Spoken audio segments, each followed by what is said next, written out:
Mga master, okay lang bang? Huwag niyong skip ang mga ad sa aking mga video kung okay lang mga master. Salamat sa solid na suporta po. Yon, what's up mga masters? Nandito na naman tayo sa panibagong araw, panibagong kabanata na naman ang pagsasama-samahan natin ngayon guys.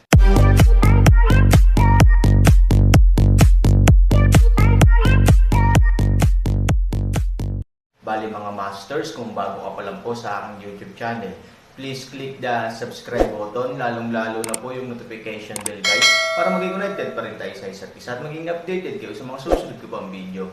Bali mga masters, bago natin umpisahan ng kwento ay mag-shoutout po muna tayo para sa mga solid nating tagapakinig. Shoutout kay Mario Francisco at shoutout kay Alexa Arabia. Yun na nga mga masters, no? Bali hindi na ito patagalin. In 3, 2, 1, let's go! Nang marinig ito, ang may-ari ng nayon ay labis na nalungkot, ngunit sa huli ay tumango siya.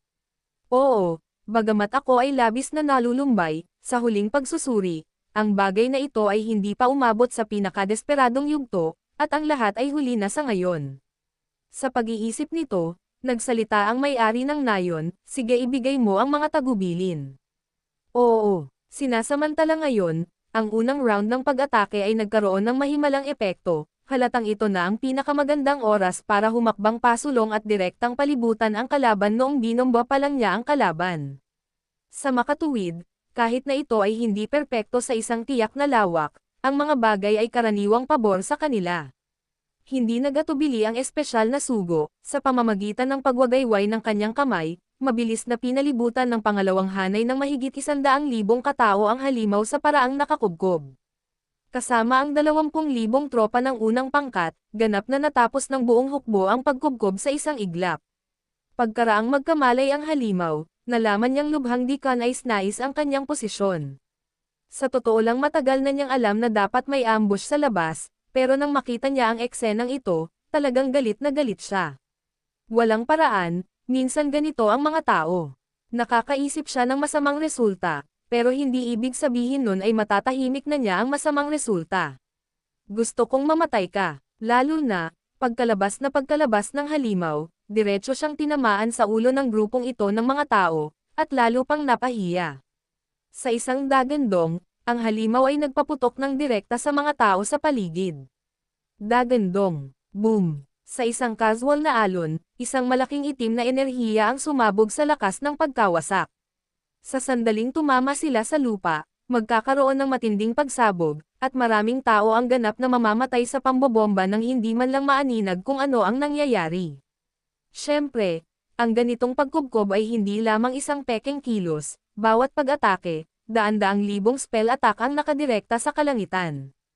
Bagamat ang halimaw ay nakakaiwas at may lakas na tumulak pabalik, ang tinatawag na dalawang kamao ay talagang mahirap talunin gamit ang apat na kamay. Sa katunayan, walang magandang paraan upang harapin ang gayong pag-atake. Pagkatapos lamang ng isang round, maraming tao sa ilalim ng lupa ang namatay, ngunit ang mga pinsala sa mga halimaw ay nakikita rin sa mata. Stop the useless struggle. Our village owner has said that we can give you a certain degree of leniency, hindi lang namin kayo papatayin, kundi bibigyan din namin kayo ng mataas na opisyal na sweldo. Hindi lamang maaari kang mamuhay ng isang mas mahusay na buhay kaysa sa pagsunod sa Han Sanchen ngayon, ngunit ang pinakamahalaga, mabibigyan ka namin ng maraming mapagkukunan upang matulungan kang lumaki sa lalong madaling panahon. Makakalimutan na natin ang pinsala mo sa ating ninuno. Agad na sumigaw ang sugo sa halimaw. Ganito ba talaga ang pagtrato sa mga halimaw? Walang nakakaalam ng sagot, at walang nagmamalasakit sa sagot. Gusto lang nilang patahanan siya sa lalong madaling panahon, tungkol sa hinaharap, iyon ay isang bagay para sa hinaharap, at pag-uusapan natin ito mamaya. Sa madaling salita, ang mga bagay na ito ay nakadepende lahat sa magiging performance ng halimaw. Kung siya ay masunurin at may tulad na katulong, ito ay syempre ang pinakamahusay na bagay para sa anumang organisasyon o puwersa, ito ay isang Tiger General kung tutuusin. Kahit na ang kanyang katapatan sa lungsod ay hindi sapat na mataas, ito ay hindi mahalaga. Kung maaari siyang magdala ng mas malaking benepisyo sa pamamagitan ng pagbibigay sa kanya ng mga mapagkukunan, iyon ay sapat na. Siyempre, kung ayaw niyang mag-behave, baliwala, pagkatapos siyang I recruit, halatang mas madali siyang patayin. Bukod pa rito, may isa pang napakahalagang punto sa hakbang na ito, iyon ay, ang determinasyon ng halimaw ay maaari na ngayong maalog sa isang tiyak na lawak. Ang pagsupil sa mga tropa ng kaaway ng walang pakikipaglaban ay malinaw na ang pinakamahusay na patakaran. A bunch of ants dare to negotiate terms with me here. Are you worthy? You are not worthy. You are not even qualified to carry my shoes. Tumalikod ang halimaw at biglang gumalaw sa kamay nito.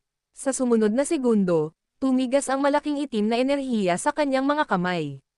Gayunpaman, sa pagkakataong ito ay hindi na siya direktang nagbomba gaya ng dati, sa halip, ipinagpatuloy niya ang mabilis na pagpapalawak ng itim na enerhiya sa kanyang mga kamay sa paraan ng pag-iipon ng enerhiya. Kumunat ang noo ng sagong nakaputing damit, halatang hindi pa nila ito nakatagpo noong mga pakikipaglaban nila sa mga halimaw. Ang halimaw mismo ay halos hindi marunong gumamit ng anumang mga pamamaraan ng mahika, ginagamit lang niya ang kanyang tunay na enerhiya at lakas ng demonyo para magpasabog, ngunit ngayon, ang taong ito ay nag-iipon ng kapangyarihan, na nangangahulugan na ang taong ito ay gumagamit na ngayon ng mga pamamaraan ng mahika. Sa madaling salita, siya. Sinadya niyang itago ang kanyang lakas, at ngayon na ang tunay na simula. Pupunta ako. Sa pag-iisip nito, biglang nagulat sa kanyang mga mata ang sagong nakaputing damit, ngunit sa oras na ito, halatang huli na ang lahat para sabihin niya sa lahat na mag-ingat. Oo, although compared to Han Sanchen, talagang walang puso at nakakataba ng puso ang halimaw, pero hindi ibig sabihin na tanga siya. Daan-daang laban na ang naranasan niya, at masasabi pa nga na kahit siya ay tanga, lumaki siya sa palagiang laban. Paanong hindi niya maintindihan kung paano haharapin ang kaaway? Paano siya naging tanga para ibunyag ang lahat ng meron siya sa unang laban? Kahit na ang mga tao ay alam kung paano itago ang kanilang lakas, upang hindi mahulog sa kailaliman ng walang hanggang pagkawasak, upang makapaglabas sila ng iba't ibang lakas sa mga kritikal na sandali, at sa gayon ay makagawa ng iba't ibang epekto. Sunugin ang langit at sirain ang mundo. Nang umabot sa sukdulan ang kapangyarihang naipon sa kamay ng halimaw, bigla niyang itinaas ang kanyang kamay, at biglang nagbago ang kulay ng langit, at isang malaking itim na ulap ang natipon sa kalangitan. Pagkatapos, ang itim na ulap ay dumating na may isang putok, at ang kidlat ay biglang sumabog. Biglang umilo ang napakalaking kapangyarihan sa kalangitan, at bago ito bumaba, ramdam na ng mga tao sa lupa ang lagim nito. Boom! Nagkaroon ng muffled thunder, at naapektuhan pa ng malaking puwersa ang buong lupa. Sa sandaling ito, ang lahat ng mga tao sa lupa ay biglang napagtanto na mayroong napakalaking kapangyarihan na naipon sa kalangitan. Biglang nagulat ang lahat, pati na ang espesyal na sugo at ang may-ari ng nayon, na bigla at ganap na nag-react. Anong nangyayari? Malaking pagtataka ang bumungad sa mga mata ng may-ari. Ganito siya, at lalong nagpanik ang katabi niyang espesyal na sugo, kahit big shot siya, tuluyang nawala ang composure niya. Dahil halatang halata na ang galaw na ito ng halimaw ay halos may kapangyarihan ng kulog para sirain ang mundo. Bago pa man ilunsad ang pag-atake, lahat ng naruroon ay hindi maiwasang manginig, alam ng lahat ang isang bagay na napakalinaw, iyon ay, ang pag-ataking ito ay tiyak na hindi mag-iiwan ng anumang lugar para sa sinuman upang mabuhay. Master, anong klaseng paraan ito? This is too terrifying. Nabigla ang sugo, bahagyang nanginginig din ang may-ari ng nayon, ang kanyang intuition ay nagsasabi sa kanya na kapag ang paglipat na ito ay ibinaba, tiyak na siya ay magdaranas ng matinding pagkalugi dito. Ang daan-daang libong tropang ito ay nasa ilalim ng lahat. Gayunpaman, sa oras na ito, alam niya na huli na ang lahat para bawiin ang tropa. Kahit gaano kalakas ang pressure, gaano man kalakas ang pag-atake, sabihin sa kanila na atakihin agad ang halimaw na iyon nang walang panganib na mamatay, kahit na ang ibig sabihin nito ay kamatayan, gusto kong balatan nila ang halimaw na iyon para sa akin, apurahang sabi ng may-ari ng nayon, umuungal.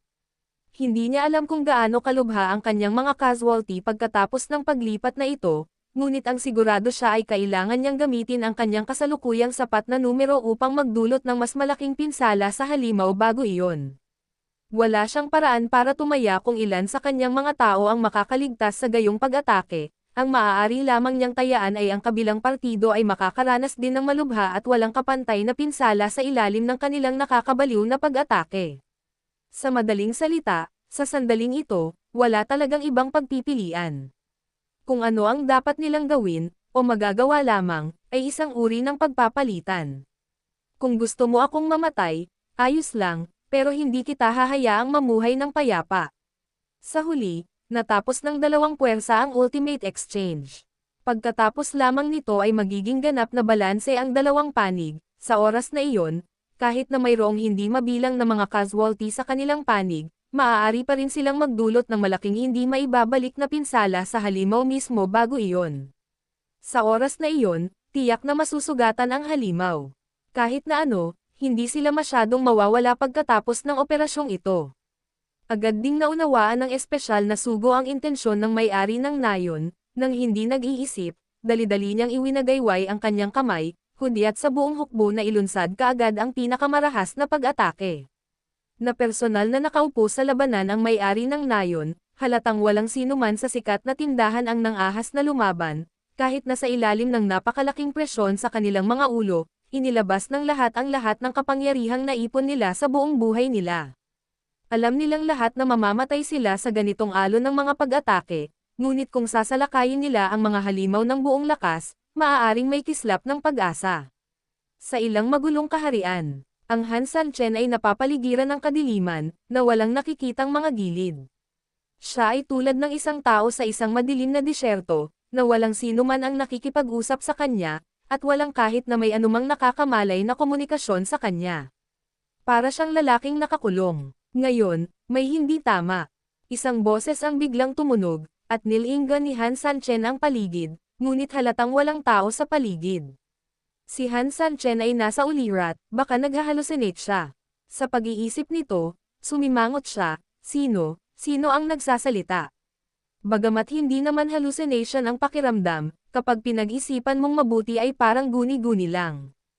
Kung tutuusin, ang posisyon niya ngayon ay isang espesyal na kapaligiran na nakapaloob sa loob ng kanyang sariling katawan. Walang ibang paraan, dapat niyang hayaan ang halimaw na kunin ang kanyang katawan. Kaya sa ganoong kapaligiran, tanging ang kanyang kamalayan lamang ang kanyang napipigilan. Ngayong kontrolado na ng halimaw ang kanyang katawan, halatang wala ng ibang tao sa kinaroroonan niya. Ano pa kaya ito kundi isang ilusyon? I guess matagal na akong nanatili sa lugar na ito, and I am suddenly in a confused state. Bagamat siya ay nasa isang semi-closed na estado noong siya ay walang asawa at nag-iisa, ito ay isang semi-closed na estado pagkatapos ng lahat, at mayroon pa ring malaking agwat sa pagitan niya at ng lugar na ito. Ang lugar na nasa harap ko ay isang ganap na saradong estado sa totoong kahulugan. To put it very ugly, if the monster guy does some shameless tricks, ang buhay at kamatayan niya ay depende sa sarili niyang katawan.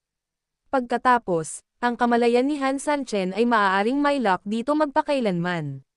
Kung tutuusin, wala man lang nakapansin sa labas na dito siya nakakulong. Hoy, pag ganito ka, pag makulong ka saglit, mababaliw ka diba? Muling tumunog ang boses. Pagkarinig nito, sumimangot si Han Sanchen, bagamat parang guni-guni, kung pakikinggan niyang mabuti, nalaman niyang pamilyar ang boses. Sa sumunod na segundo, biglang idinilat ni Han Sanchen ang kanyang mga mata. Alam niyang ang may-ari ng boses ay walang iba kundi ang lalaking iyon mula sa demonyong dragon. Ang dahilan ng reaksyong ito ay halatang halata na pagkatapos marinig ni Han Sanchen ang boses ng demonyong dragon, agad niyang naunawaan na ang halimaw ay malamang na ipagkanulo ang kanyang tiwala at ganap na sakupin ang kanyang katawan. Kaya't kahit ang demonyong dragon ay itinutulak na ngayon sa sarili niyang saradong espasyo. Ikaw, bakit ka rin nandito? Ang lalaking iyon. Sa pag-iisip nito, napuno ng galit si Han Sanchen, syempre, mas may panghihinayang dito. Hindi niya naintindihan, at hindi niya alam kung bakit may kakayahang tao ang bastos na halimaw, kaya nabawasan siya sa puntong hindi niya napigilan ang kanyang mga salita. Baka naman maling tao talaga ang pinagkatiwalaan niya. You don't have to be so nervous. I don't know if the monster wants to take over your body. However, the only thing I can tell you is that I was driven here by him. I came here on my own, hinahanap ako. Pagkaraang marinig ito, nakahinga ng maluwag si Han Sanchen, at kasabay nito, hindi niya napigil ang magpakawala ng masamang hininga. Kahit papaano, kung hindi siya itinaboy ng halimaw, hindi sana ganap na maabot ng lahat ang pinakamasamang sitwasyon nito. Lahat ay nasa loob pa rin ng nakokontrol na saklaw. Sa pag-iisip nito, mas nakahinga siya ng maluwag. Ngunit ang bagong tanong ay, mabuti, bakit ang taong ito, ang demonyong dragon, ay hahanapin ako? Magpaalam ka na, ngumiti ang Magic Dragon. Ang tono ay napakalmado, nang walang kahit na katiting na takot o anumang iba pang kahulugan, ngunit ang Han Sanchen ay parang hindi pangkaraniwang malungkot at malungkot. Kahit na ang demonyong dragon ay hindi kasing baliw at mayabang gaya ng halimaw, sa huling pagsusuri ay isa pa rin siyang may kakayahang tao, at sa loob-loob niya ay napakalamig at mayabang pa rin siya. Para bigla na lang siyang magkwento tungkol sa ganitong klaseng lawa na parang nagbago ang ugali niya, siguradong may nangyayari kung saan. Si Han Sanchen ay nawalan na lamang ng loob at biglang kinabahan muli. Devil Dragon, what exactly happened? Can you tell me clear first? Who can bear it if you just come up and do this? Yun na nga mga masters, no? Bali panibagong kabanata na naman yung natapos natin ngayong gabi. Muli, maraming salamat po talaga sa walang sawang suporta po sa aking YouTube channel na talagang inaabangan nyo po ang bawat upload ko po. Bali mga masters, magkita-kita ulit po tayo bukas ng gabi at ngayon po ay magpapaalam po muna tayo. Bali mga masters, bye-bye!